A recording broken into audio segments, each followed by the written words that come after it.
On May 17, 1875, the Kentucky Derby began, and the community that dominated the sport at Churchill Downs in Louisville, Kentucky is not who you think it might be. This is only because you weren't told, because they were forced out at the time and hidden in history lessons. 13 out of the 15 jockeys at the first race were black. Heading into the Reconstruction period, black horsemen were the backbone of the equestrian world.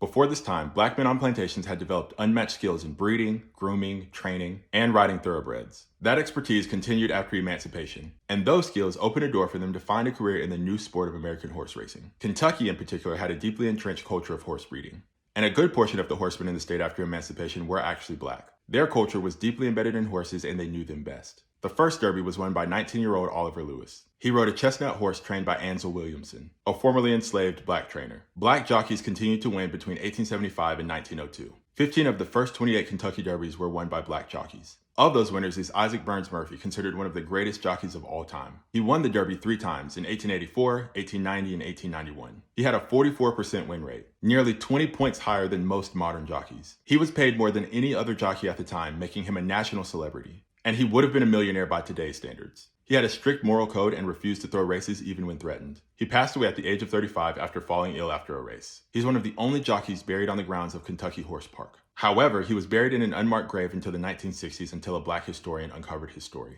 Next was Willie Sims, the only black jockey to ever win what would be considered the Triple Crown today. That was the Kentucky Derby in 1896 and 1898, Preakness Stakes in 1898, and Belmont Stakes in 1893 and 1894. He introduced the short stirrup riding style to American horse racing, the style that modern jockeys use today. He was inducted in the National Museum of Racing's Hall of Fame in 1977. And then there was James Winkfield. He won the Derby twice, back-to-back in 1901 and 1902. He was the very last black jockey to win the Derby, and also the last one to ride in it for nearly 80 years. There's a reason for this, and we'll get to that. After being denied racing opportunities, he moved to Russia and became a superstar jockey and trainer. He survived the Russian Revolution and escaped to France, where he continued his career there. He returned to the United States only once, in 1961. It was for a Derby banquet in his honor, in which he was mistaken for waitstaff and denied entry through the front. Black jockeys were systematically forced out of the sport. In the early 20th century, Jim Crow laws ruled the land. White owners and trainers became reluctant to hire black riders, due to the fear of backlash and retaliation from fans and competition. White jockeys formed unions and used threats, physical violence, and collusion to drive black jockeys off the track.